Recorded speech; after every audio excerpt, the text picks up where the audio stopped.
Well, you know what? You know what? I screwed it up real good. I screwed it up real good. I played the music twice. Why? Hey. Because I can. Because I wanted to. Because it's my TV show. I can do that. Could have let it play then. You could have let it play then, but whatever. Could let what play? The music. It was started. Wesley, how do we sound? All right, Wesley. Thank you so much. Wesley makes me feel good about myself, people. I want you to know that. It's part of the reason I keep him here. He always makes me feel good about myself. Now, we already have one caller on. We're going to get right to him in a moment. Welcome live to the Shootin Range. Back after a short 2-week absence. Had some things going on in the personal life. That's not fair. I need to make a commitment to this show, and that's a shoot. Aw, man. Yeah. Aw. I told my friend Jermaine Johnson here that if I really want to make this thing work, if I want to get other people invested in IZW Radio and get them to bring their shows on, then I have to show a commitment to the show. I have to be here every week. No cancellations for no reason. Wesley, am I still good? Okay, so we're live here on the Shootin Range like we are every Monday night at 8 Eastern, 7 Central. There's nothing else on right now, nothing good anyway, and trust me, I took a little peek around 7. Hold on, take over, Jermaine. I would like to personally plug hashtag best body at coronation. Everyone knows what I'm talking about. If you follow me on Twitter at Jermaine About Me, you will know that I am in a deep-rooted competition against Miss Dyslexia, Copycat, Double D, and Graham Bell, including Drake Gallows as well. And they're all going down. Hashtag best body at coronation. That's March 15th, by the way. And you can check that out on GFL.tv. Man, just be checking us out, man. You can also check out Violent Valentine, too. That's February 1st, but that ain't what we talking about. We talking about other stuff. We shooting. That's what we doing today, and we got plenty of stuff to shoot about. So let's get right to it. Let's bring in this caller. His name is Harrison Stone, and let's But I'm not ready chit-chat to with bring him. him in yet. Man, we ain't ready to bring him in. This is his show. We do what he wants. Again, commitment. Man, That's what we're commitment. going to talk about here today. We're going to talk about commitment and what it is that you can do. I think you're being too loud. I think you're the one that's causing the little thing in my ear. Don't know what you're talking Come on, about, man. dog. One, keep this the way it's supposed to be. Keep that like that. I know. I only hear it on my end in the headphone, Wesley. He gets loud in it when it causes this little light to blink. It clips in my ear. Do you understand what I'm saying? Oh, How do I sound, though? Maybe that's just you clicking on and off in my ear. Quit doing that, Wesley. It is that. Do I still sound all right, though, Wesley? Okay, just as long as I sound all right. I don't want to sound horrible. I'm not too worried about Jermaine, my co-host here. But myself, I don't need to sound horrible. Now, commitment will be the theme of today's show. Commitment to your product. Commitment to yourself. Commitment to your future. Now, before we get to that, we will bring in Harrison Stone. My co-host here, Jermaine Johnson, has several subjects that he would like to discuss. Imagine that, Jermaine wanting to talk. But we'll get into that here in a minute. Right now, we'll go ahead and bring in Harrison Stone. It's rough after a couple weeks, but I'm going to get it. Harrison, you with us? It's a little bit rough. I am. I'm here, man. It's a little bit rough, man. You guys are getting a little rocky start, but, we got it going, Monday night. Let's do it. No, we've got it going. You're fixing to help us get it going, but right now we've got it going. Roughly, mind you, but it is going. And we've got an easy way to get it going. Harrison Stone, man, what's your favorite gimmick? What's your favorite gimmick? It don't have My favorite gimmick. Well, do you want? Are you talking about like on an actual character gimmick, or are we talking about like a gimmick match, or what kind of gimmick are we talking about here? man, both. Yeah, well, look how I Well, enhance my minutes. Yeah, let's go ahead and go with favorite gimmick on a person first, though. Let's do that. What's your favorite gimmick, Harrison?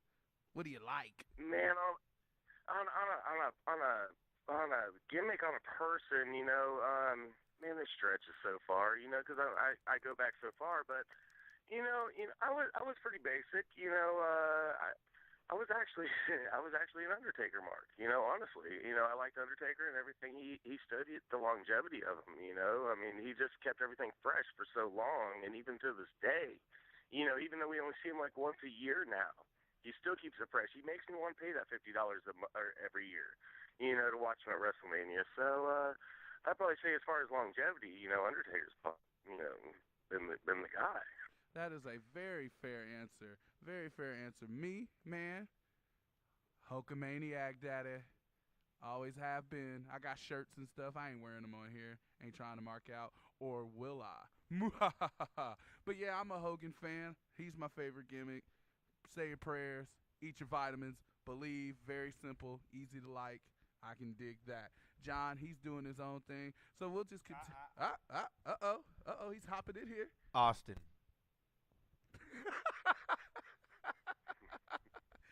Hey, one word says it all. Here's Austin. And I don't mean ostentatious.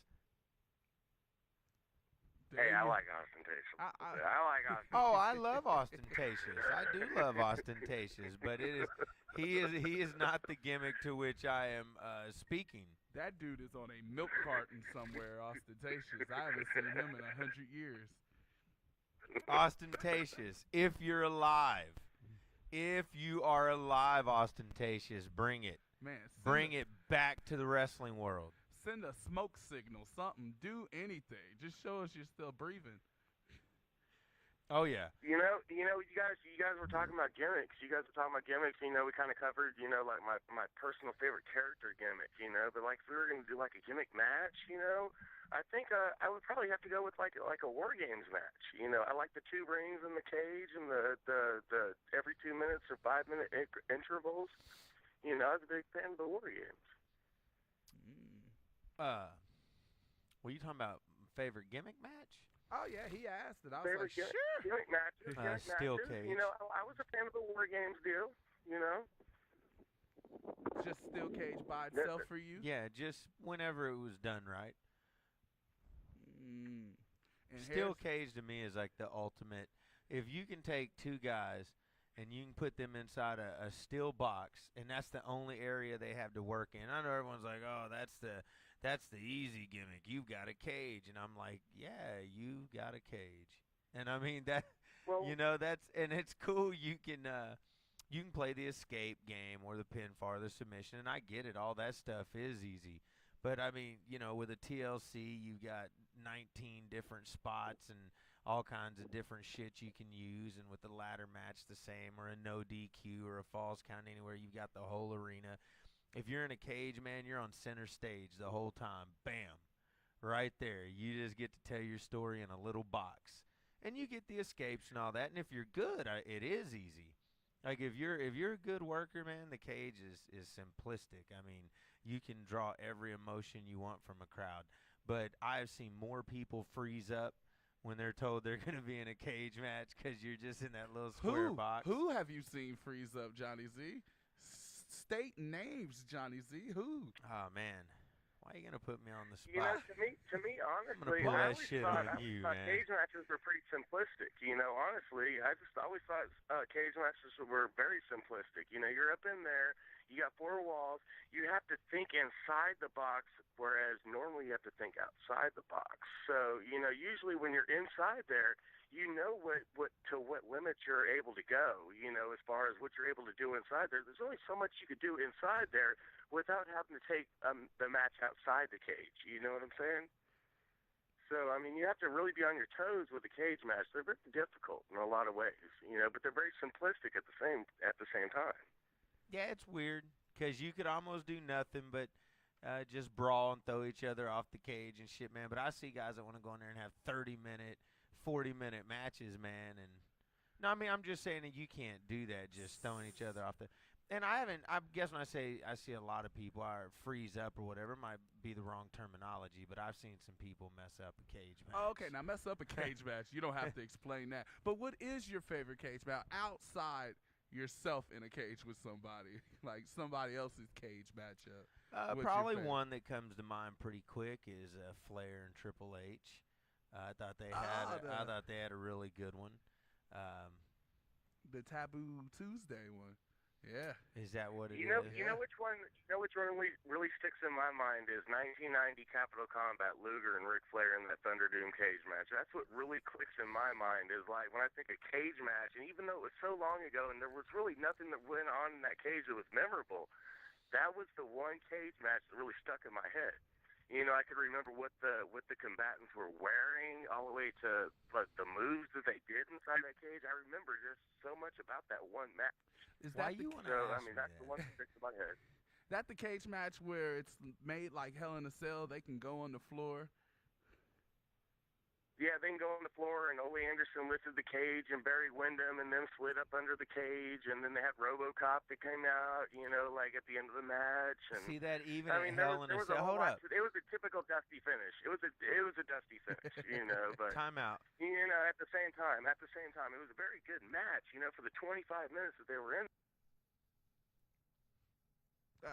What happened? Hello. What happened? Hello. Wow, yeah, yeah.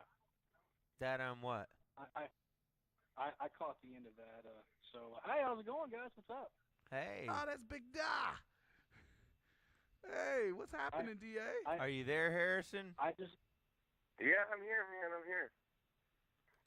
Okay, what were you saying, DA? I caught the end, so I don't know if y'all discussed this yet, but I don't know if you saw the deal I posted today in the group about the letter between the Ultimate Warrior and Vince McMahon, and there were some comments. There were some comments about you know, what the Warrior deserved, and I was just curious from Johnny Z's point of view. Do you think that the Warrior deserved a Hogan payday? When? For what? Have you for not what read point? this? No, I haven't This is read about it. the whole SummerSlam deal. That a lot of people think that Warrior and Vince, just basically part of his deal to come and do the Hall of Fame is he wanted Vince to bring his name out of the mud. So Vince somehow it got leaked online, the letters between Warrior and Vince from '91, and it shows that the actual timeline on the money holdup is about 7 weeks before SummerSlam. And Warrior actually sent Vince a lengthy letter explaining his issues, and Vince agreed to all the demands, and then subsequently suspended him after SummerSlam, which what I would say is I guess I don't fault either side in that. I'll get into the whole who deserved what, but I would say in the end Vince was the smarter, again, showing why he is Vince, because he agreed to everything. Absolutely. He agreed to everything Warrior wanted to get the date out of him, knowing full well that Warrior had not said anything about having to get a certain amount of dates committed to him. So he agreed to all the paydays and then just suspended Warrior so Warrior wouldn't have the dates to get paid. You know what I'm saying? So that's what I'm saying. All the time talent thinks they're going to get over on the promoter or the owner in the end.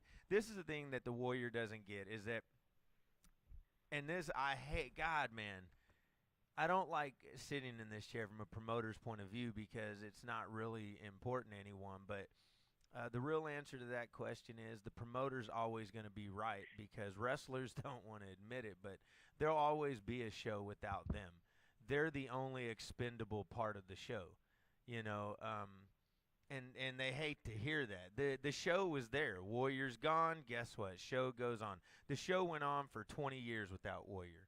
You know what I'm saying? It went on for 10 without Hogan. It'll go on for however long it's gone on without Austin.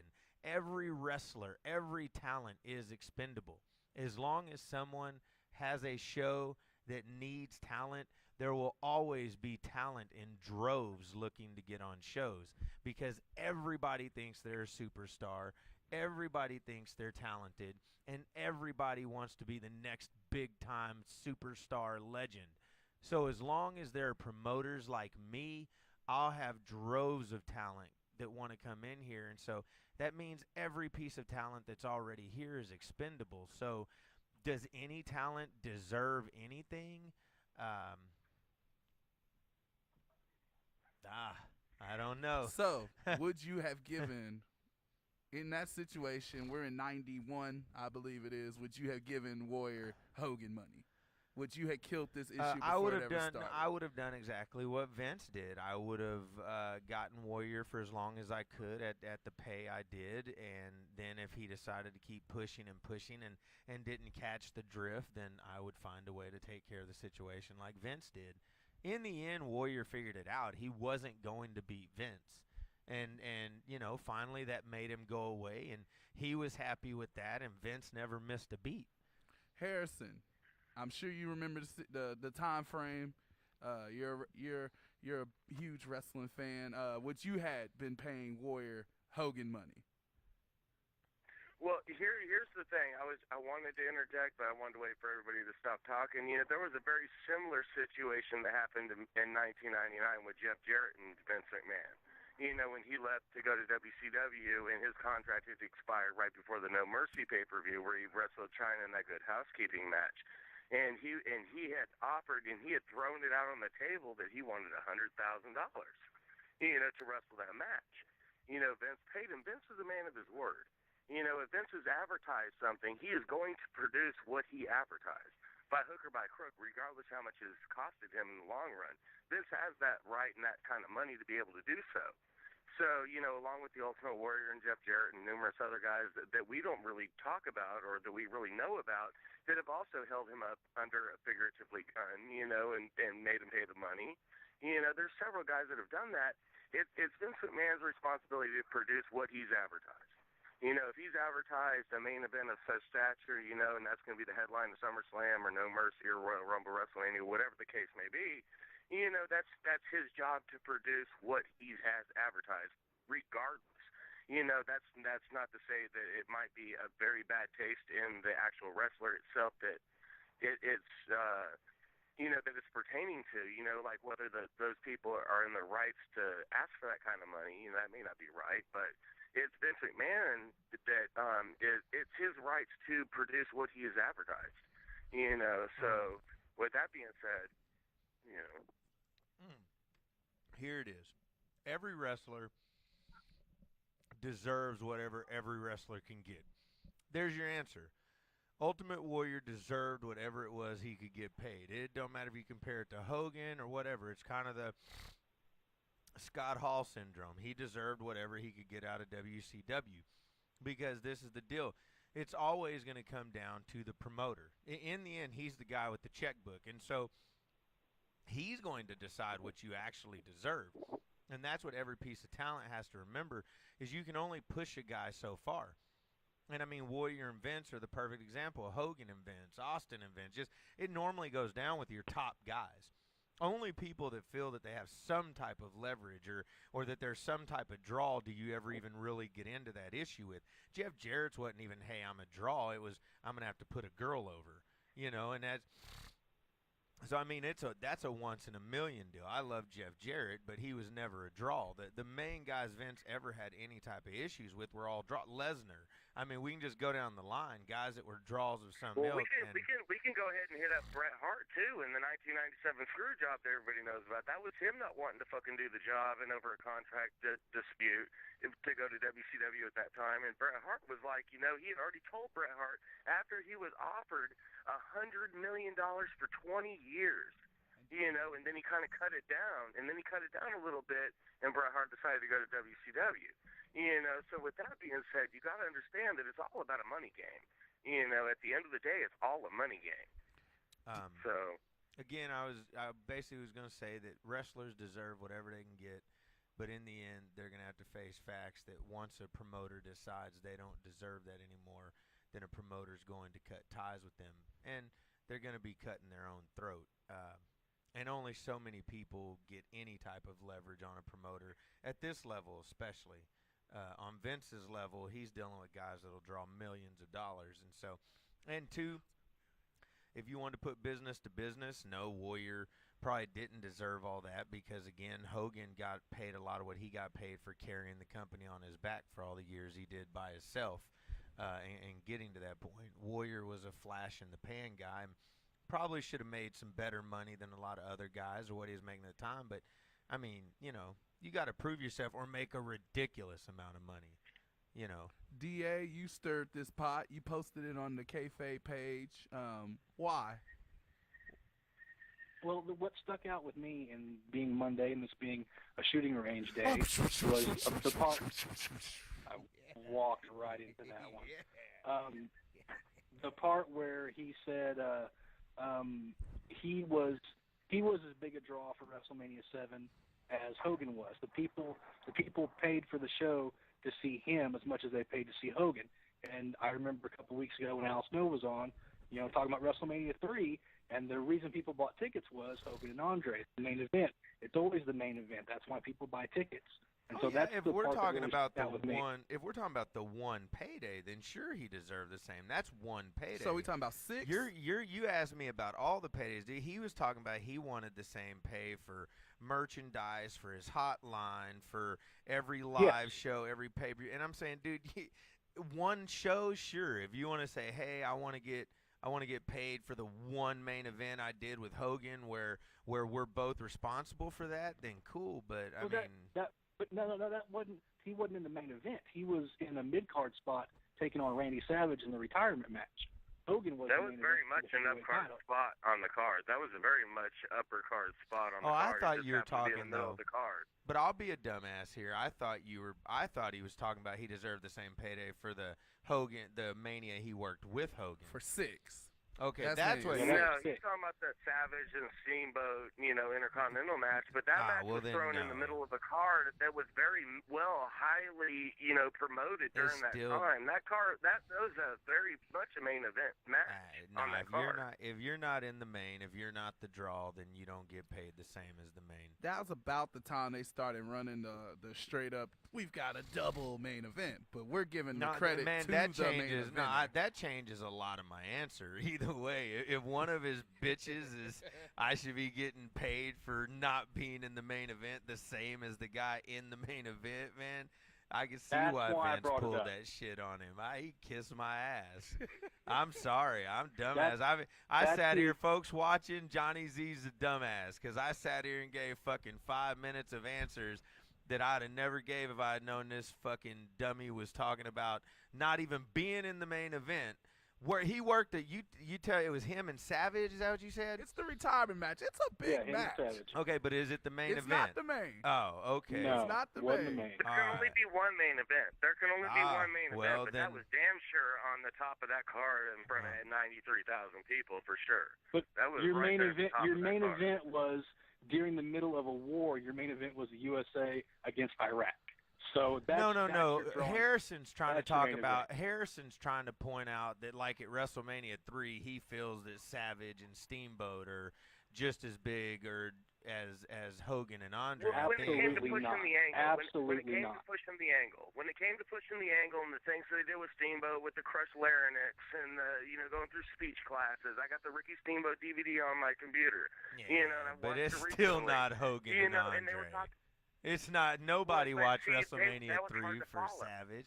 It wasn't hard to follow. All Hogan had to do was body slam Andre, and they forgot about Savage and Steamboat. They didn't give a fuck. Right. Here's You really are. Here's the You're thing right. about wrestling. But at the end of the day, if you had to have 2 matches on that 13-match card, those were the 2 matches that stood out above all else. Are you giving it Yeah, credit that was the based point I was off of TV-driven stuff, based off the fact that they were pushing the angle very tough on TV? Speak up. I am speaking up. I'm speaking as loud as I'm gonna speak. Well, I'm not on the right side. That's what Check I'm it basing out. it off of Yeah. is like the way that they pushed it on TV. That's the way I'm basing it off of is the way all the angles that they pushed it on TV at that time. It was set up to be an extremely huge match. I think it was put in the middle of the card for not sure exactly what reason why. But, it very well could have, not necessarily semi-main because you don't want to put 2 title matches together, but, semi to the semi-main, or something like that. 3 matches from the top of the card. I think that match would have really have done better things for the match that they produced out there at that time.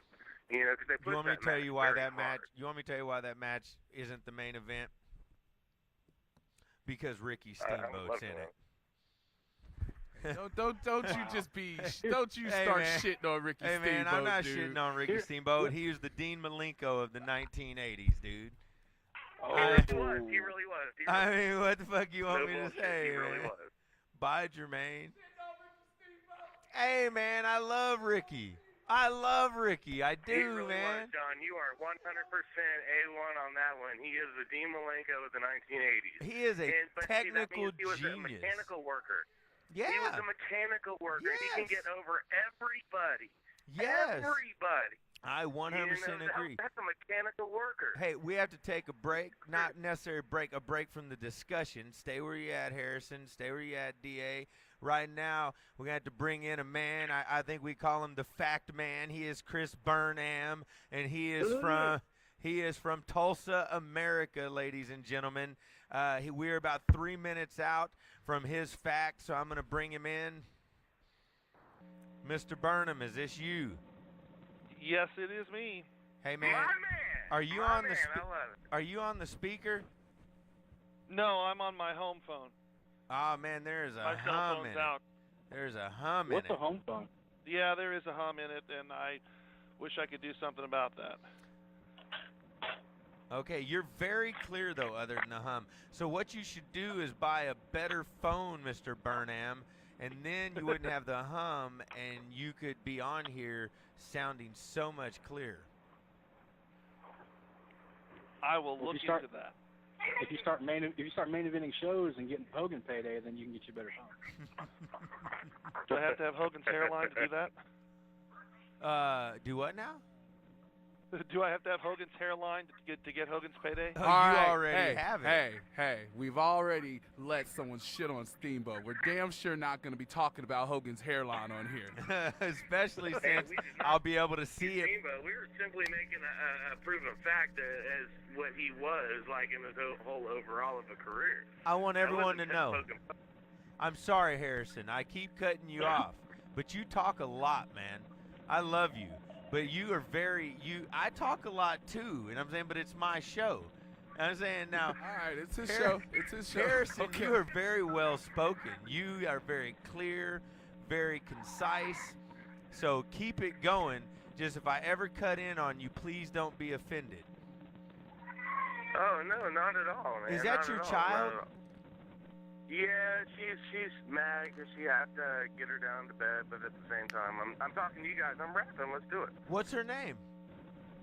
Her name's Aaliyah. She's 3 years old. She's just pissed off that she has to go to bed because there's the whole rest of the week. It's not Martin Luther King Day tomorrow, so everybody else has got to like go to school and daycare tomorrow. So We'll tell her the shooting range says have a good evening, and don't.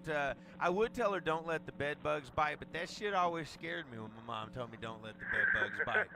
I was like, hey, wait. She's a good kid. She's a really good kid. She's she's still young, but she's getting it together. She's doing good. Is that your phone, Burnham? Yeah, it's my phone. What's up with your phone, man? I don't know. I don't know. It's the hardwire. It's a legitimate landline because, like I said, my cell phone's dead right now, so I'm having to call you on the home phone. And I don't know what's up with it, but it's been doing this for a bit of time. It's irritating. Before we get this week's fact from the Fact Man, I bought my WrestleMania tickets.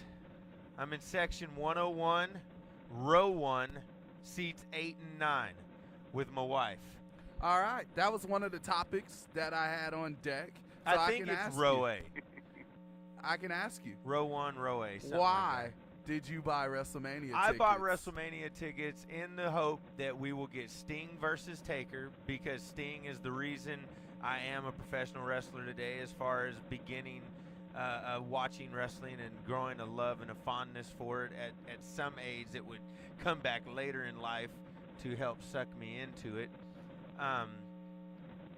And because we could have Hogan there, and we could have Goldberg. It's a possibility.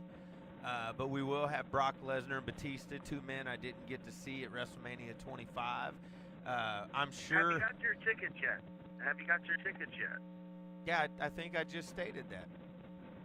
Oh, you did? You did? I was trying to do two things at once. I'm sorry. Okay, cool. That's you got cool. your tickets. Yeah, I got section 101, row A, seats 8 and 9. Oh, that's what's up. It's that. Yeah, a good ticket. It's that section right above the floor, but right in the front row, where so everyone behind me can stand up and everyone in front of me can stand up, and I'm in the perfect row to where I never have to stand up because I got old ass knees. Got them old knees, dog. We spent just a little over $500 for two tickets, and we're not even on the ground level. We're up on top a little bit, you know, not on the ground, not on the field, but the next level up. That's what I'm saying. You know, I'm not. That's where I'm at. Seats. I'm at the same one as Yeah, you, we don't not have on the shitty field. seats. Yeah, we're not on the field. We're on that next little level up, you know. But we got like a whole good view of the entire stadium, you know, from where we're at. And they were two tickets. They were $250 a piece, or just under $250 a piece. Well, Harrison, why are you going to WrestleMania? Dun dun dun. I'm going to WrestleMania, and I'll tell you why. Because this will be the third one that I've gone to in my entire lifetime. I went to WrestleMania 7 in LA at the Sports Coliseum, the Macho Man Ultimate Warrior one we were talking about earlier. I went to that one, was my very first one. And then I went to the Royal Rumble that was in Arizona 3 years ago. And then this will be my third one. This will be my third one that I'm going to. That's why you were so hot about John disrespecting Warrior Savage. You were there. You seen it live. Yeah, I was there. I was actually there. And you want to know something? I was a huge Ultimate Warrior fan when I was a kid, just because of the tassels and the makeup, and he was just different. He wasn't Hulk Hogan, you know. That I was. Don't you disrespect Hulk Hogan? Burn him. Hey, no, I'm not disrespecting him at all. But the whole fact of the matter is, I like the more colors, you know, and that whole energy level, and that whole, you know, that guitar riff. As soon as he would hit it, and he was running out, and I loved it. You know, and little did I know that he worked like shit until like later on, you know, that I really realized, you know, dude, I like the wrong fucking guy. Burn him. You know. So. Yes. Brother, we need the fact with the fact man. The facts from the fact man. Well, the last time that we were on the shooting range, there was quite a bit of discussion about. Sorry, I should pause while Jermaine does that. You damn right. Yeah. It's because I'm not looking at you on the screen. I'm away from my computer, so I forget that you're there to do that. But the last time we were here on this show, we had quite a bit of discussion about the top 50 and the year-end awards and getting around to that stuff. And so I thought it only appropriate, since Double D for the third year in a row was named number 1 in the top 50, I thought it only appropriate to point out that D is one of only 3 wrestlers to have been named number 1 in the top 50 and to have been voted number 1 wrestler, best wrestler of the year for their apparent year. D did it, Shane Morbid did it, and Rocco Valentino did it. They are the only 3 to have accomplished that pairing. Right on. Double D being the youngest of the whole group of guys that you just named, and he's got such a bright future going in front of him. You know, 3 years in a row. Next year will be 4, and then 5 and 6, and so on and so forth. Double D's got his shit together, straight up. He's got his shit together. He's very good.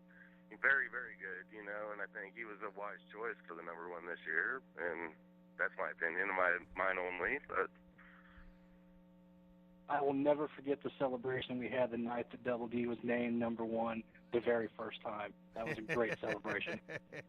DA, did you just call in with like in a dick mood or something tonight? Nah, man, he's the Hulkster. No, I wanted to ask the serious question about and something else that nobody pointed out. What everybody remembers about Warrior and Savage was that Elizabeth came back and saved Savage and they got married. That's what everybody remembers. I was there that year. I was there at that WrestleMania. Wow. This thing's spiraling out of control. Right now, I'm going to thank all of our callers for being with us. I would hope that you will stick around or come back in a few minutes. Right now, Jermaine and I have to let all of you go so we can talk about tonight's topic of commitment. We will then welcome people back in to give us their opinions on commitment. If you choose to stay on the line, that is appreciated. We'll bring you back. If not, we'll bring you back in later. Well, thanks for having me. All right, I'm sorry. Now, Commitment before this thing spirals out of control.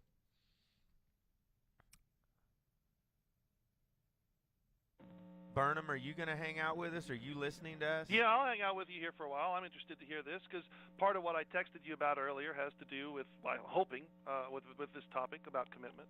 Okay, so we'll talk about that and then we'll bring you in. Okay. Hold up.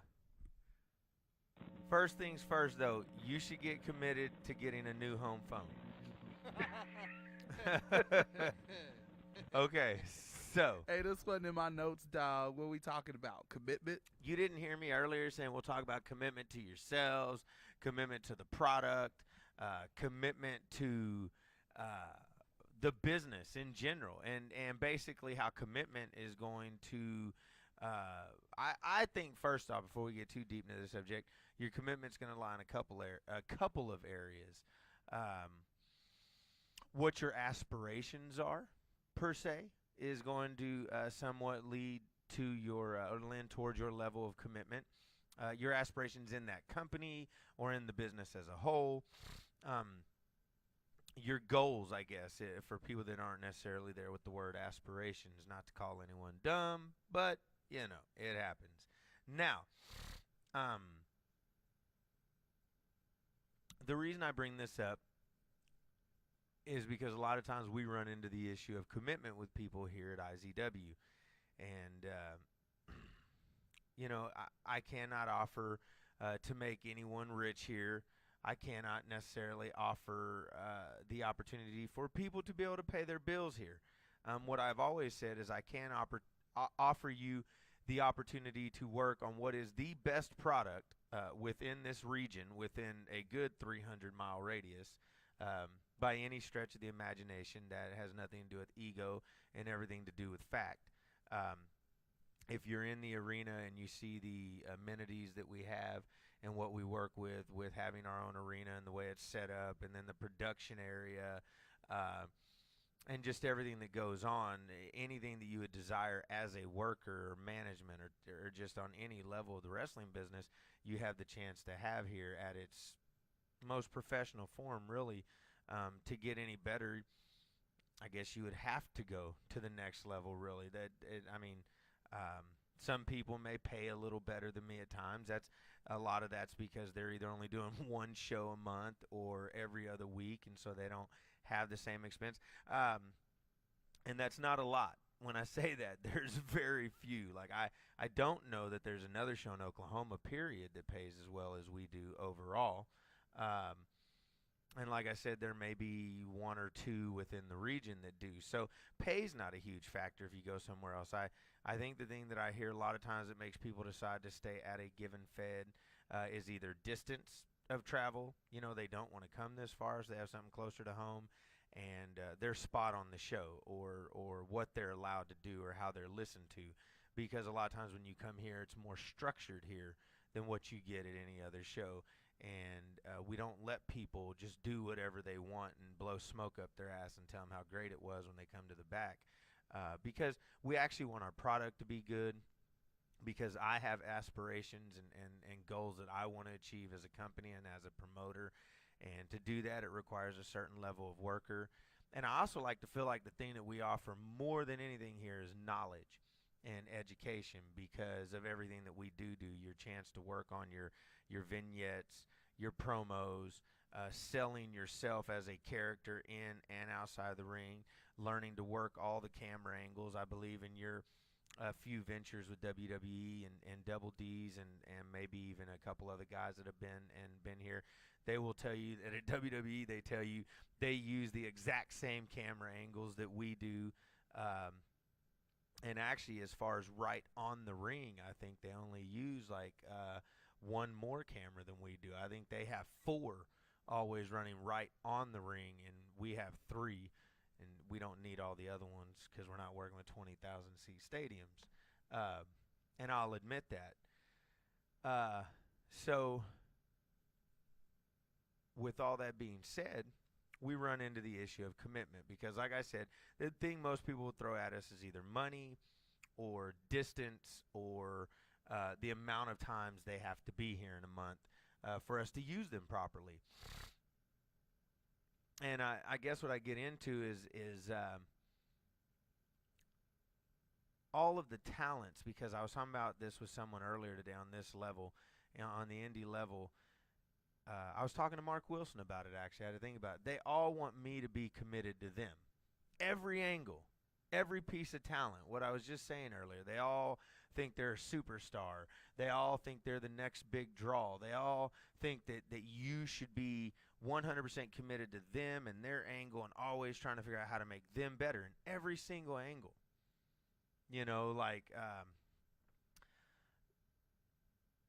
And then when you are on the other end of it, at any given moment or time, they'll come up with an excuse for why they can't be here this week or they can't be here that week. And they never think about how it may affect you or your show, and they expect you to stay committed to them through the whole process, because, it's my wife, or it's my kids, or it's my job, and there's all these things, but I'm like, man, we explained to you up front when you came in that it's this is how many times we need you a month. You commit to these dates up front.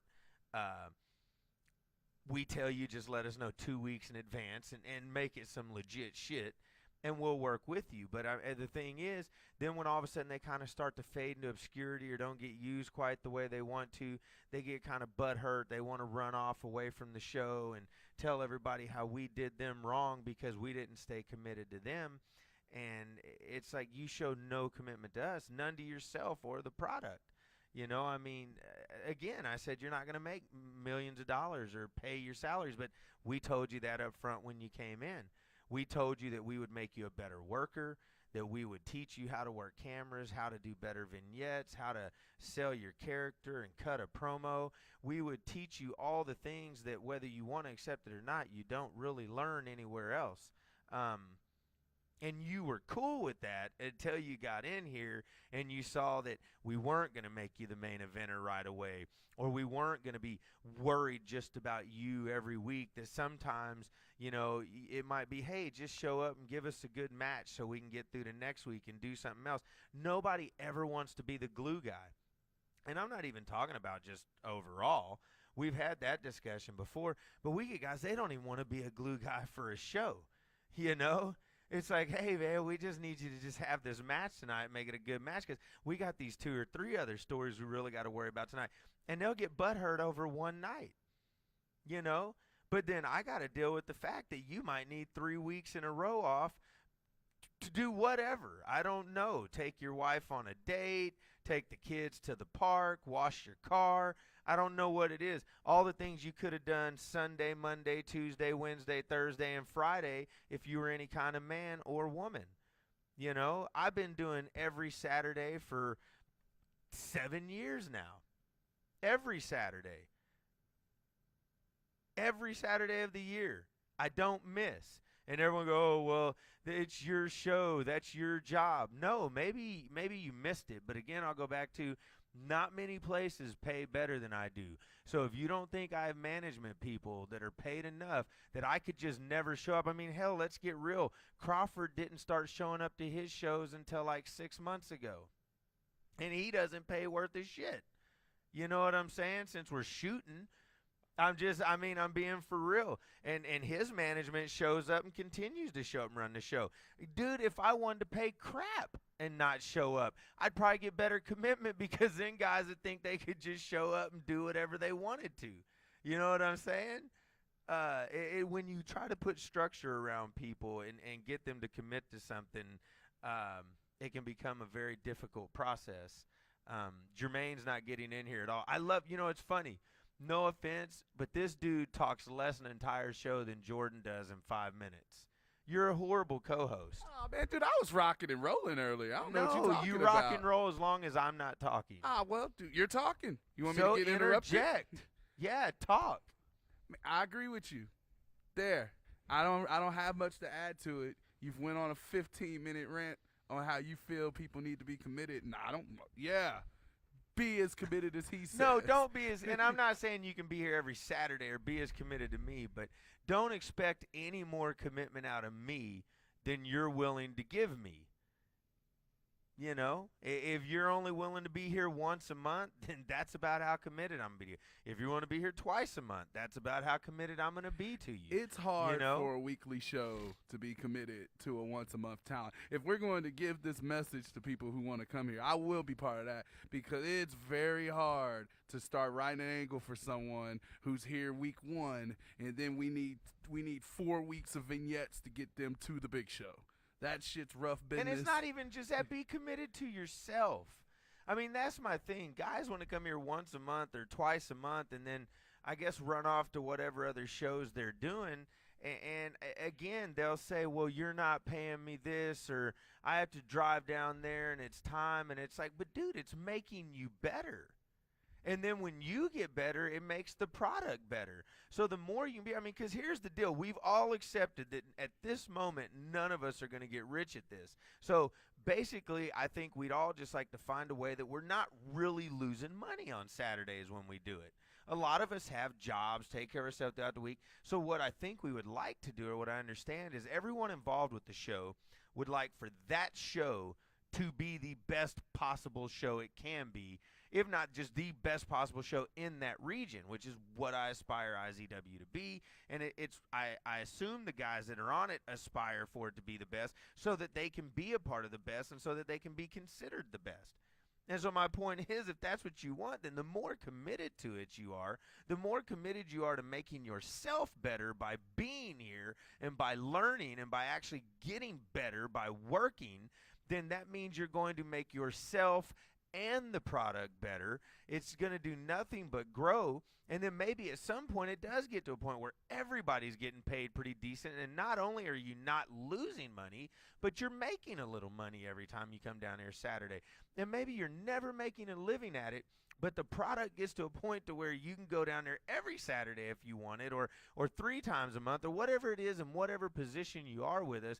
But whenever you come here, you'd be able to put a little money in your pocket and not lose when you come, have a good time, be on a show that has booming crowds, and is just continuing to grow and flourish. Because believe it or not, man, when we have some of the down crowds and things, I don't think enough guys take that personally or take that responsibility on themselves.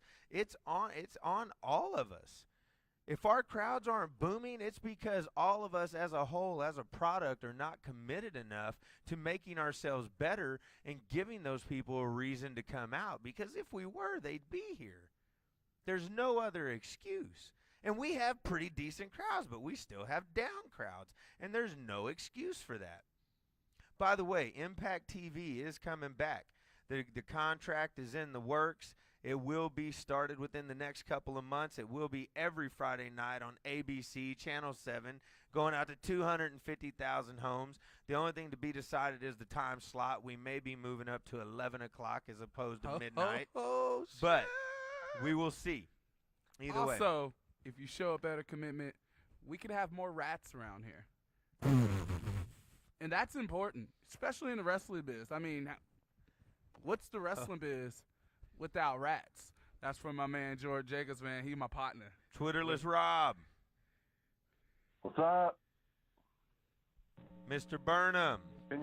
We know that nigga's here. We're going to start calling you Humming Burnham. Okay, so you've heard my rant on commitment now. Yes. Okay, so anything to should I let Rob interject first, or would you like to go first? I probably had the least to say, so I'll go ahead and go first. I remember, and I don't know how much you've ever said about this to anybody and everybody, so hopefully I'm not throwing anything out here that you don't want to be known. But I remember back when you first started up the idea of doing the weekly pay-per-views, the weekly broadcast on GFL, that you contacted me and Mike Giles. You said, I want you guys to be broadcast team. And we both basically had the same issue, and that was time commitment. We knew what you wanted, and we did not feel, I mean, I can say this having talked to him, we both did not feel that we could give you what you wanted, and so we passed it on. And I was very thankful for the opportunity at that point, that you wanted to have me down there, and having, to my knowledge, never having seen me do the work broadcasting-wise. You knew what Isles could do, but you really didn't know anything what I could do. And then you got in touch with me again, and again I was concerned still about the time commitments, and there was a different issue, a different deal struck, so that it made it better within what I felt my capabilities were and what your expectations were. So it is, especially for somebody who does live 3 hours distance, or like Mark Wilson does 5 hours distance. It is something. There are mornings where I'm sure he wakes up and goes, man, 5 hours, got to drive again. But we do it, and I do it as much as I can to get around there. And would I like to do it more? Honestly, yes, but I don't want to sacrifice things that don't have to do with wrestling, that I would have to sacrifice, that are truly weekend issues for me. That's the only possibility I have to do with them. So I try to strike as much of a balance as I can, and I try to go down there because I've learned quite a lot, not just about my position, but about production as a whole. Nobody else that I've worked for has done anything in terms of production as a whole, and whether you know it or not, I'm watching that pretty carefully, and I'm going to take some of that knowledge I have and that I've gained and try to apply it up here to another TV show that's being done, just to throw some ideas at the owner, or he's not the owner, sorry, he gets mad at me when I call him the owner, at the promoter, in an effort to try and maybe make their TV show somewhat better. Very hopefully. Cool. One, just before I let Rob get in, I wasn't directing anything at you per se during any of that. I didn't think you were. No, and I was going to say, because you and I did have the discussion, and I understood what you were able to do when you came back this time, and I was willing to accept that. And I think we had the same thing. I think I said at any point that you decided you wanted to be more committed or whatever, I would more than welcome you. And, right. Yeah, dude, take any ideas you get from here and try to help make that product better, because that's what we want to do is make the business better as a whole. That's why we're bringing Impact TV back, is I think from dropping the show, maybe some of what I've lost is some of that exposure to that Wichita Falls and Duncan and Altus and Chickasha and some of the places I was getting on Channel 7, and I want to get that exposure back, and plus that's going to add a different element of production somewhat, because we may start doing some voiceovers. We really don't know yet. We have to have some meetings on that, but it may not change production much at all. We may just try to get you guys to speak a little differently at times, I guess, at certain parts of the show. Like maybe if we know beforehand what we're going to do for Impact TV that Friday night, the couple matches, well, during those particular matches, we'll have y'all kind of commentate in a certain way, maybe with a more local direction. Right. So, okay. I don't know. There's things we have to figure out, but we're always trying to do more. Real quick, Rob, before I let you go, because you are one of the more knowledgeable, before I let you talk, I think we have a young anaconda that talent wants to come in and put his grip on us. Jordan Jacobs, is that you? I don't know what you're talking about, guys, but right here we got Cookie Man in the house. Cookie Man, speak up. What's your point, man? Cookie Man is here in the house, and I just had two things that I wanted to say. One thing I wanted to say is that Jermaine Johnson is a terrible co-host. Jordan Jacobs says more than 5 minutes.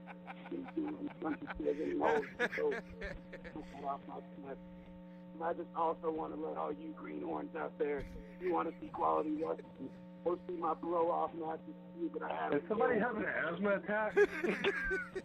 He sounds horrible. Okay, Rob. And hold on, Rob. Hold on, real quick. Jordan, Jermaine's a horrible co-host because his back hurts because he's been carrying a piece of shit for a long time. You better make sure that they know you weren't just talking about me. I don't have to make sure anything. Hey, Rob, what's going on? What's going on, Rob? Speak. What's up? Yeah, Rob, go ahead. Let us know what's going on, man.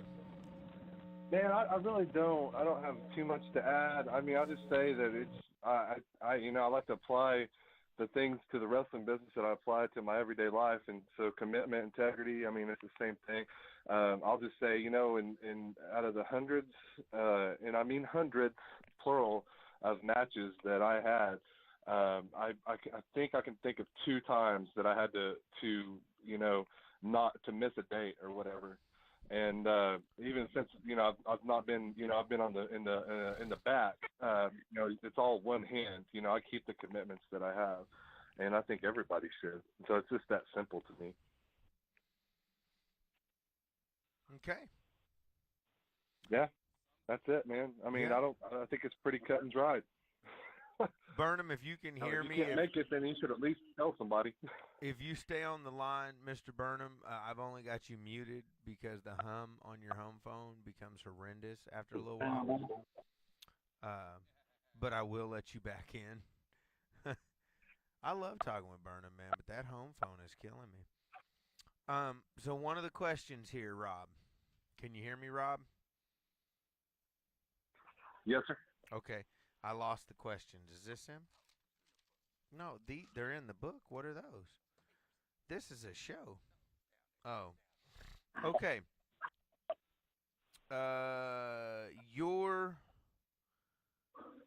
favorite building you've worked, not IZW. Is that what you said? Favorite building you've worked in, not IZW. Center Stage in downtown Oklahoma City. I think I was there. You're talking about, it's not Center Stage, it's Stage Center, right?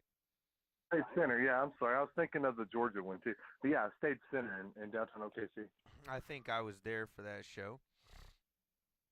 I believe you were. Hey, here's something I do want to talk about. I am so, and you're going to talk about this too, Rob. Mr. Burnham.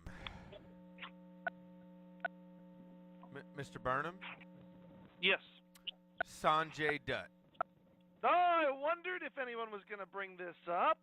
Yes, it was I was expecting to. Yes. This well, is. yes. This, what would you like to know? Well, I don't think I need to know. I have a statement to make on this, and I don't want to fucking shit in anyone's mouth. That's not my goal. But here's the deal. I read Mr. Crow's apology, and one half of it didn't make a lot of sense to me, but the part that did was, what did he say? He was, Bill Watts, his buddy, I guess, told him to effing own it if you're the promoter. Is that what he said? Right. Yes. Okay, well, here's my suggestion to you, John Crow. Then effing own it, because I worked for you on a horrible, horrible piece of crap show in Tahlequah for a horrible broke dick dad. What was his name? Ricky Morton. Knows. Yeah, Ricky Morton, yes. that guy, yeah. It was actually in Tulsa, not Tahlequah. Tulsa, where, I'm sorry, they're all yeah, the it was same up in to Tulsa. me. Okay. Oh, okay. But we did it in a little room. we did it in a little room. You had Tracy Smothers, Chase Stevens, Andy Douglas, I believe, Ricky Morton. I mean, a slew of guys. And at that point in time, not only did you try to get away without paying me for my ring, but then you had to be cornered by them after the show to get paid, all after you were able to promote about 18 people into the building for all these names. Now, here years later, you've miraculously, either with your own money or by duping someone else out of theirs, managed to get back into the wrestling business, and all these wrestlers that bemoaned you and your existence back then and said they would never have anything to do with you, their paltry little egos have allowed their sweaty little palms to get their little handout on your show and come back and call themselves stars. Young men like Michael Wolf, who have never done shit in this business and is nothing but a title whore and chases them around. I wouldn't be surprised if he came off the ridiculous sum of the $1,700. I wouldn't pay Sanjay Dutt shit to come to my show because he couldn't draw first, but the $1,700 plus room and board that was paid, I wouldn't be surprised if your little dumbass paid it, Michael Wolf, so that you could work him. Now, that being said, you want to effing own it, John Crow? I've never had a fucking show stopped by an inspector. Not once. I've done over 350 of them. Check the record books. Not one fucking time have I ever had an inspector even have the balls to step in and stop one of my shows. You want to effing own it, then step up and effing own it and be a fucking promoter and do it right. Talk to your talent before the show. Make sure they understand the ground rules. Talk to your inspector before the show. Make sure you and them understand the ground rules. There should be no excuse for a fucking professional having his professional wrestling show shut down by the Oklahoma State Athletic Commission and dumbass learn how to type on a form. It's not the OBAC. That makes no, what is that, the Oklahoma Boxing Athletic Commission? Oklahoma State Athletic Commission. Be a professional. Effing own that, dude. Never had a show shut down. And then to go on a forum and give some cockamamie fucking apology about I effing own it. In the end, it's my fault. Of course it's your fault, dumbass. You're the promoter. It never should have happened.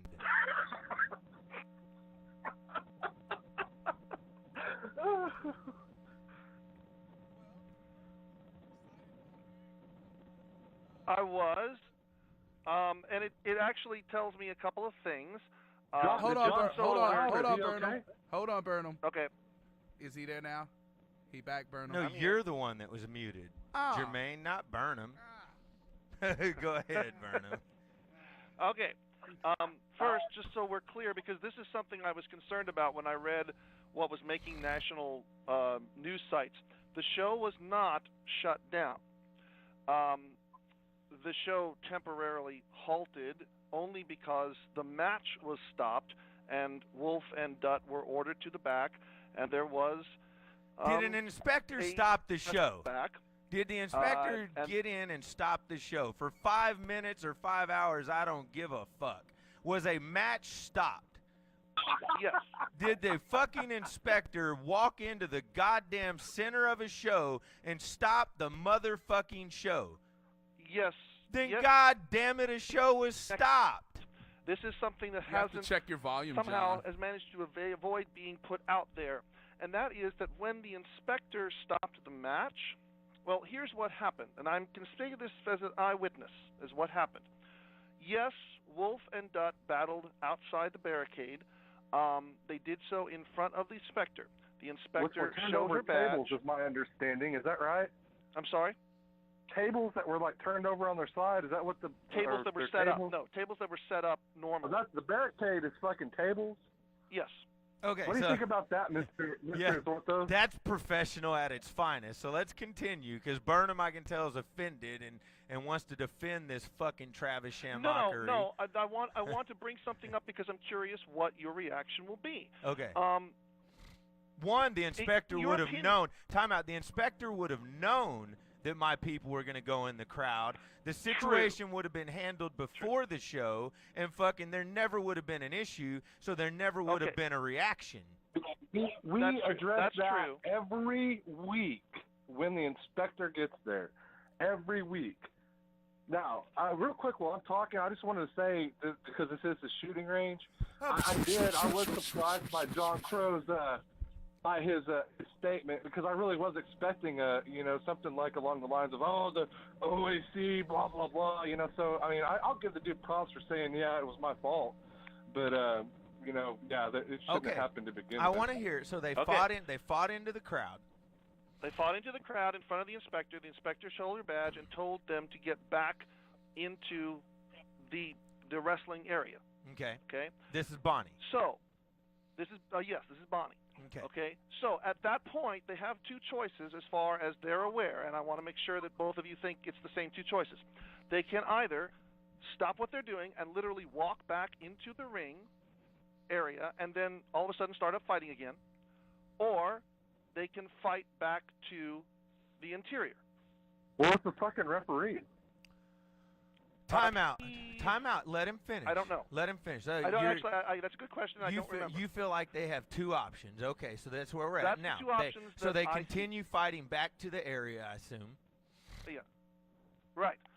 And so Dutt throws Wolf over one of the tables, so he is now back inside the barricade area. Mm-hmm. Dutt gets up on a table, presumably to do something off that onto Wolf.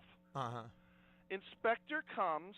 She got up as soon as they started to fight back around and followed them. And it's only, I don't know, 7, 8 feet from where she was sitting to the tables themselves. She got up, followed them, grabs one of the tables, the table that Dutt is standing on. This is my favorite part. And yanks it. Hell yes. Onto paying customers. He's a dumbass. No. I know. Sanjay Dutt's a dumbass. First off, I'll tell you all my reactions. One, I'm a goddamn professional, Burnham, so I wouldn't have had fucking tables for barricades. There's your first problem. You got fucking tables for barricades, and you expect there not to be any issues. Very professional. I guess I'll go get some rope and some tables for my next show, since everybody seems to be so accepting of tables as barricades. So first problem is you don't have real barricades. So let's not say they like fought through the barricades. Whatever, they fought over some bullshit ass tables set up as ringside barricades, which I can't even believe the fucking commission let go, seeing as how their rules even indicate that you must at least have a rope or something between them to be a barricade. I don't think tables are stated. Two, again, like I said, I would have had the situation about going into the crowd resolved with the inspector before the match, or I would have made sure that the guy I was paying $1,700 fucking dollars didn't go into the crowd, since I know it's a rule not to go into the crowd. So there have been several errors already on Mr. Crow's fault. No, excuse me. So now, even if somehow miraculously my dumb ass had let this situation get to the point that the name I paid $1,700 for against the rookie that wasn't worth the shit somehow ended up in a match out in the crowd, and then the inspector flashes a badge and says gets back in, I'm going to hope that one of those two dumbasses is smart enough to just grab the other one and throw him back into the ring area and just get his fucking ass back into the ring area as quick as possible, because someone in the crowd just flashed a badge at me and said get into the fucking ring area. I wouldn't have wasted my time fighting around or getting up on a table to fucking be a badass. I'd have thrown the dude back into the ring area, and then I got into what's called our center fucking stage, the ring, and I would have continued my fucking match. So there's several fucking errors in this. One, no barricades. Two, no communication with the boxing commission. Three, no communication with your fucking talent. You didn't even make sure they knew the rules. I'm not even sure your dumbass knew the rules, Mr. Crow. So there are several fucking issues here. The main one being that you're not a fucking professional and you don't deserve a fucking promoter's license. Who is this on our deal and what's it about? You are hot right now. You are on fire. I'm fanning smoke away from you right now. Something about matchmaking his way into the crowd. How about O'Malley and Kevin Morgan? Whoever you are, loser kid, I just fucking made the point that the inspector doesn't try to stop it at my show because I fucking clear it with the inspector before the show. Whoever you are, there's a reason your name is Loser Kid. Ah, his name's Loser Kid. Yeah, because I don't know if you're trying to call me out or what it is, but what I've just been stating is I have communication with the commission. I have communication with the inspector. I'm a professional. When they walk into my building and they see guardrails and a good ring and a professional setup, they trust me. They understand that I'm a professional. They understand that I have goals. They understand that I have standards. They understand that I have rules. They understand that things will be done the proper way. Therefore, they communicate with me and they work with me. And we have one hell of a show. Because I'm a professional, because Jermaine's a professional, because Twitterless Rob's a professional, because Aaron Neal's a professional, because Double D's a professional, because Randy Price is a professional, because Morgan. Justin Williamson is a professional, because Kevin Morgan is a professional, because Marianne Albright is a professional, because Jesse Pollock is a professional, because Nikki Knight is a professional, because Bri Baker is a professional, because Damon Windsor is a professional, because Copycat is a professional, because Erica Torres is a professional, because Angel Blue is a professional, because Miss Dyslexia is a professional, Jordan because Jacobs. Paige Turner is a professional, because Jordan Jacobs is a professional, because Convict is a professional, because Sean McHale is a professional, Bobby because Starr. Mark Wilson is a professional, because Bobby Starr is a professional, because CM Burnham is a professional, because Harrison Stone is a professional, Luke Langley. because Luke Langley is a professional, and Graham Bell is a professional, and Angel Camacho is a professional, and Roberto Camacho is a professional, because everyone that works on our show is a professional, because you are required to be a professional, because we handle things in a professional manner. Not once in 10 fucking years in over 350 shows has an inspector ever stepped their fucking ass into my center stage in the middle of my professional wrestling show to stop the show for 5 seconds, much less 5 fucking minutes. And we got rats. Yeah. That's how we feel, Burnham. All right. I didn't mean to mute you, Rob. Rob, I'm here. here's an accident. I'm just enjoying. Y'all talk for a minute. I got to go and drink some water. My boy's blown, baby. He's blown over here. Found out Loser Kid was Kendall. By the way, he agrees with you. That dude is hot, Wait man. to watch this on replay. I think you said Randy Price was okay. Hey, because Randy Price is a professional. Because Sean McHale is a professional. Did we miss anybody? I wanna get in preacher mode, huh? No? Oh, all right. Yeah. Okay. What did Big DA say here? The total.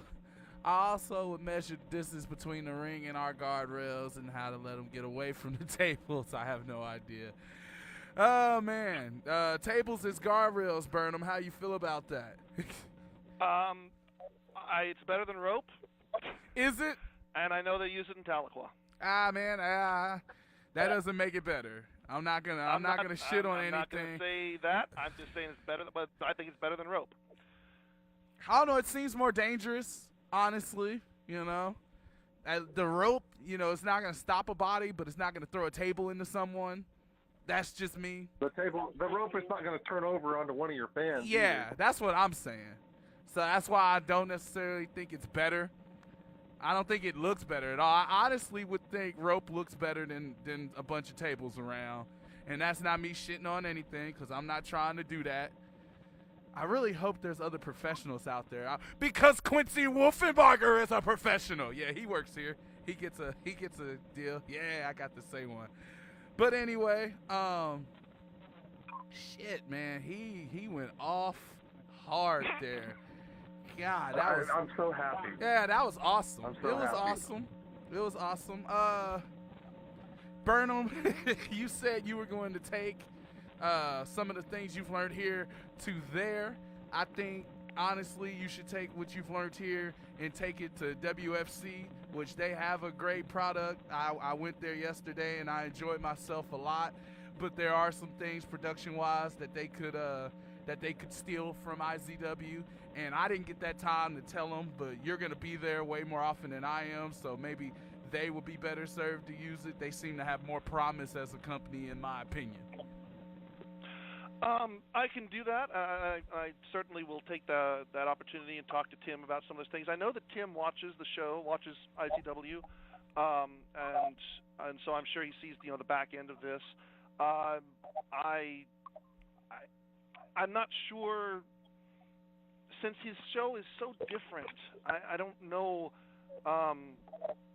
what he's thinking long term, outside of just like trying to maybe build storylines, since he's got this thing that seems to have an opportunity to happen periodically. But yeah, I can certainly take production ideas and share them with him and see what he's got capable of, what he's got capable in front of him to make it better. All right, man, we got our Okay. host back. Okay, now, so the deal.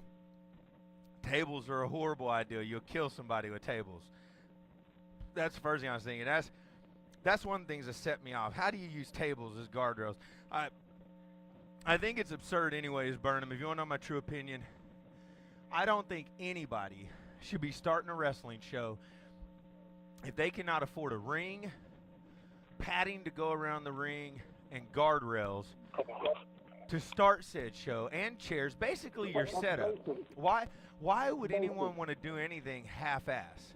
That's my problem. You know why? Because of their ego. Because they want to tell everyone I'm a promoter, or they want to tell everyone I'm a star. And it's mind-boggling to watch how everyone just immediately starts to salivate like a starving homeless dog off the street when anybody in their immediate area. This dude John Crow was a leper to most people in Tulsa over the past 5 or 6 years. He was everything wrong with wrestling, and the last anyone knew of him, he didn't know how to promote. He had done a horrible show. Nobody would work for him. This dude pops up and says, "Oh, I got a show, and I'll pay everyone decent, and we're going to do TV," and everyone flocks to him like he knows what he's doing. I have a question. And the deal is, he could be gone in 3 months. You know? Is Mr. Burnham still with us? Yeah, he's still here. You don't hear that hum?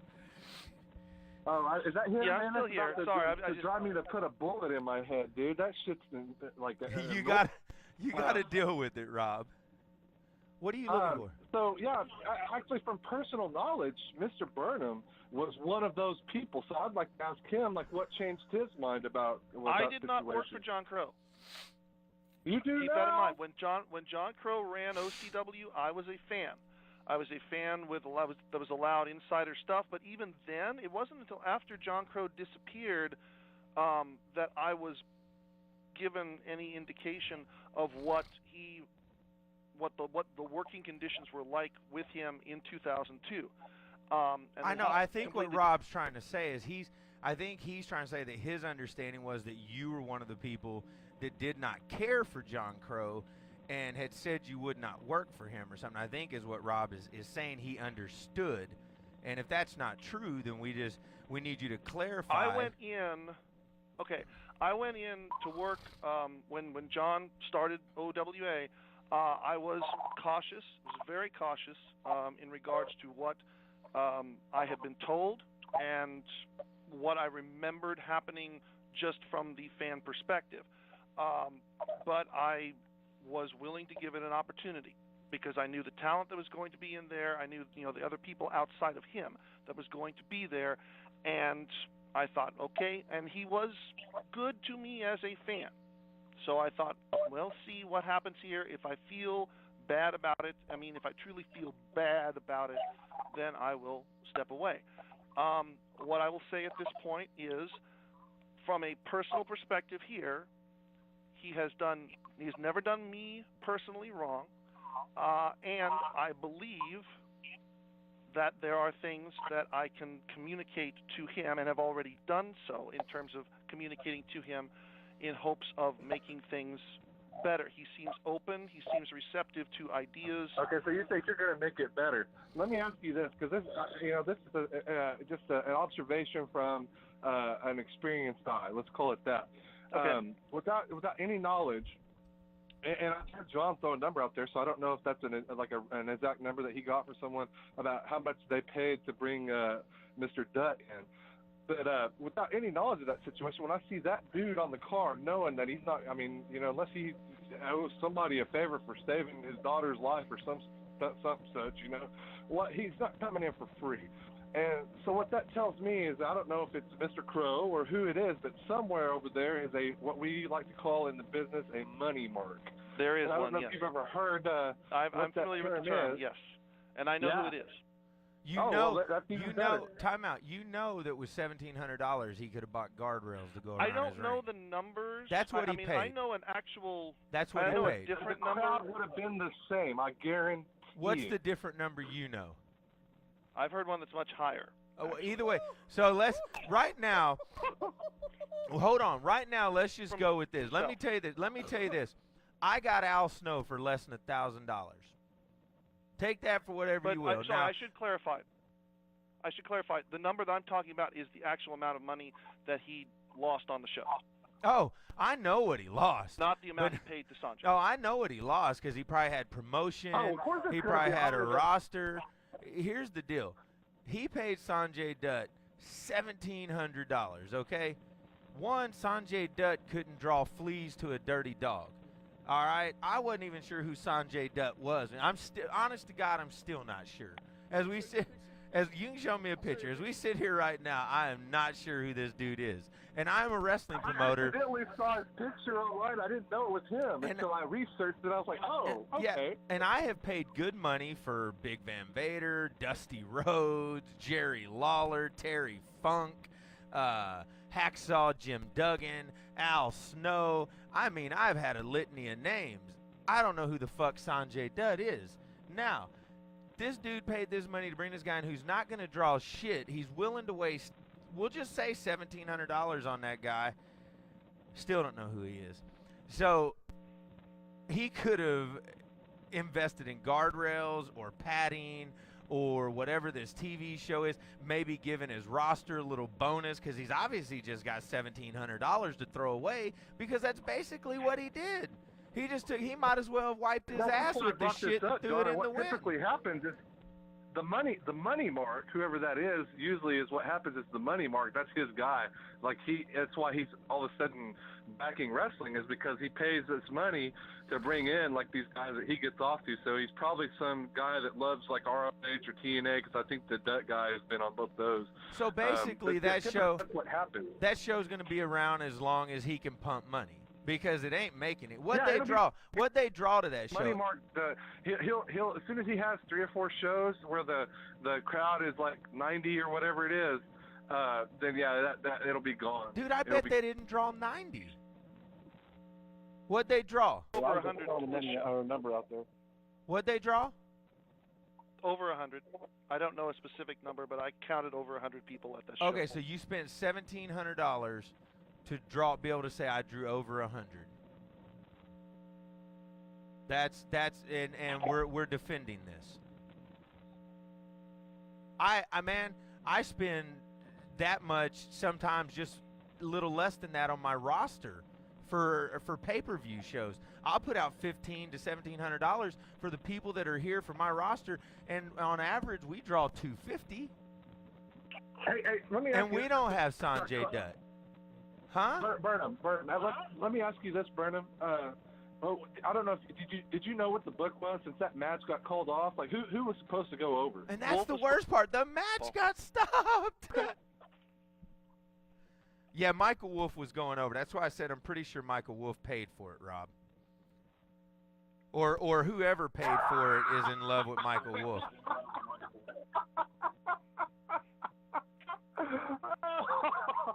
I'm sorry, that's funny. That's hilarious, man.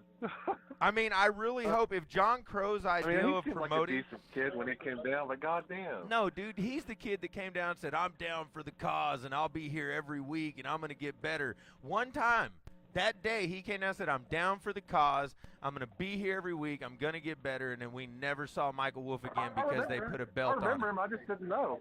I thought you cut him loose. No, they put a belt on him. He's a belt whore, and he never wanted to come back. And then when I heard he was going to go over on Sanjay Dutt, I was like, there's one of two things going on here.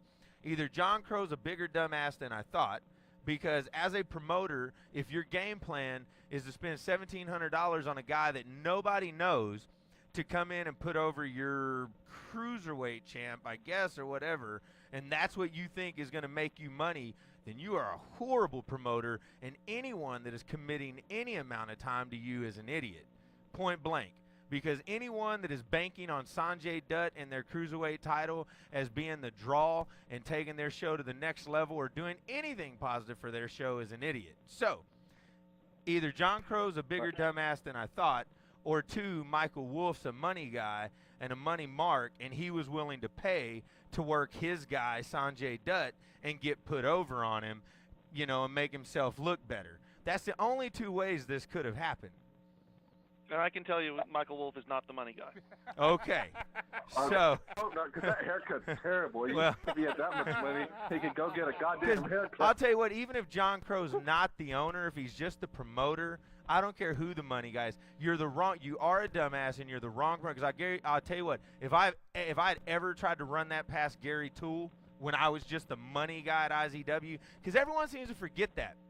Everyone only likes to remember this not too distant past. Let's remember that Gary Toole was the man for my company for 2 to 3 years. That every call went through him. Even as the money guy, I had to sell him on it. And if I had ever brought him some bullshit, cockamamie, lamey, Travis mockery shit like that, he might have slapped me.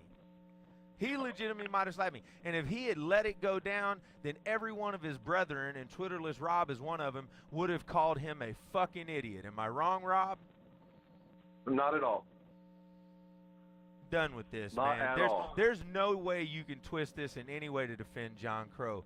What went down at that show, the fact that Sanjay Dutt was ever on it is the first problem, especially for the money that he was paid. And, I mean, the mere fact that you paid this much and the best you can say is, oh, we drew over 100. Dude, when you're going to pay $1,700, you better be putting 300 or 400 or 500 people in that building. If you're going to pay that for one guy, and then you still had to pay his travel and his room, so you had $2,000 into this guy. I didn't pay that for funk. My favorite part is that they were taping for 4 weeks, and they only used Sanjay for 1 week of the taping. Man, Sanjay got used for 1 week of the taping. That was Man, my favorite part. There are some sound business decisions going on at OWA. I'd have been slutting that dude out. He's there, and he is a name, and he may not be worth the money he's there, but goddamn it, he was there. That dude would be doing 6 promos.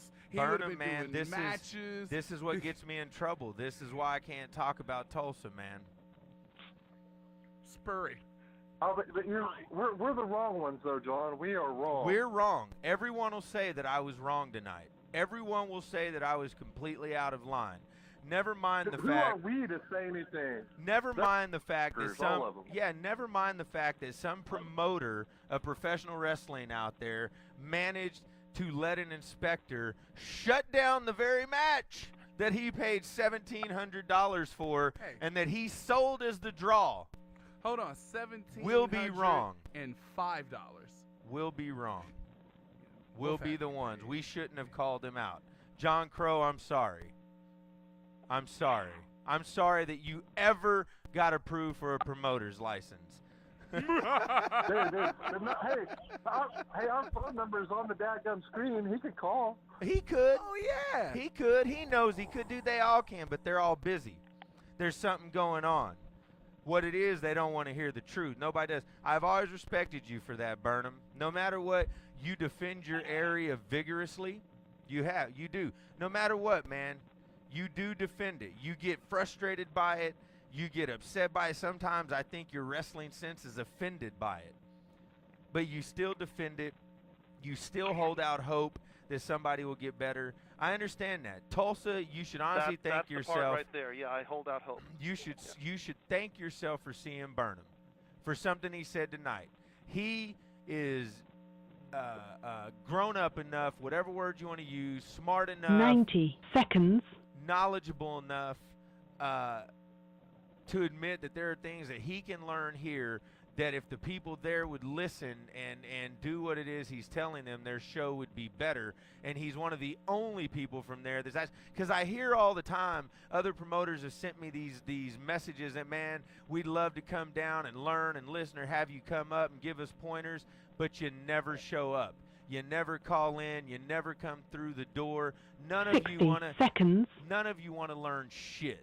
You want to promote your little shows with your tables as barricades, or your rope as a barricade, or whatever it is you got going. One side of the ring cut off by a wall because you had to push it all the way up against it. But as long as you can say, I'm a wrestling promoter, and as long as you got some guys that want to say we're professional wrestlers, you'll always be able to have a show, as long as Obama doesn't stop handing out earned income credits. That's what I was going to bring up, man. There's going to be probably more in store, John, because it's tax season, brother. You know, there's going to be at least, I'd say, it's tax season, man. So we're gonna get to step back and enjoy at least 2 or 3 more of these. I guarantee you. Man, I love y'all. We're out. Names. Let's take it to the house. 10 seconds. Up.